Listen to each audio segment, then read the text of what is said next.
between the weeds. In the weeds. Oh, in the weeds? We're in the weeds. We're in between the weeds. Well, there's a weed between us. There is. Or in between, all right. What are we doing today? We're going to add sand so that our peat moss... Why are we going to add the sand? I don't know. Because when you have peat moss in your garden concoction, you have peat moss in there and you add the sand in there so that the peat moss does not shrivel up and dry out the bed. Yeah, it gets really, really hard if you don't add the sand. And we learned that from the crazy botanist, New Bern's own Derek Haynes.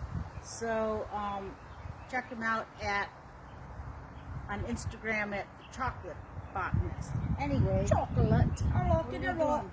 You got your chopstick? You got chopsticks? What are we gonna do? We're going to put holes all through here. Okay, put a hole. So you add just a smidgen of sand. So we're gonna go and do that in the two beds. So the garden is growing, and we've got tomatoes, and it looks like zucchini, and what else is going on? We have 5 different peppers and the zucchini. We have a total of 5 tomato plants, and we have green beans that were planted from seed, and 6 days ago, and we have 6 of them, right? 5, 6. And we also have marigolds. And why is that, Laura? Because they're pretty. No. Why is that?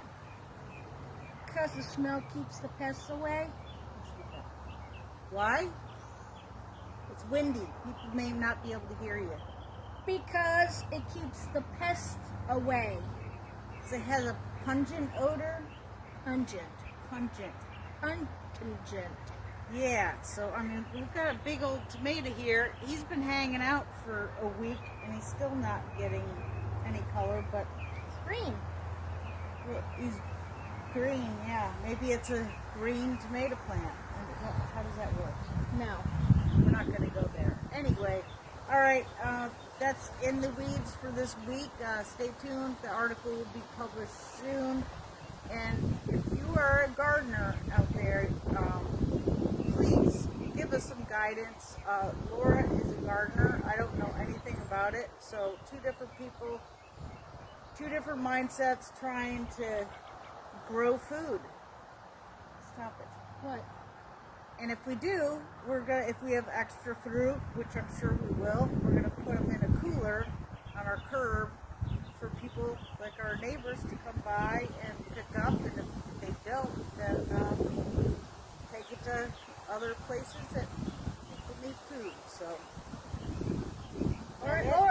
Or we might just go donate it to a food RCS pantry or whatever. or Yeah. RCS. Yeah. So, all right. Thanks everyone. This is Laura, and I'm Wendy. People always confuse us. I don't know why, but have a great day. We hope you're enjoying this beautiful weather, and have a great weekend. Thank you. Have a great day. Bye-bye. Bye-bye.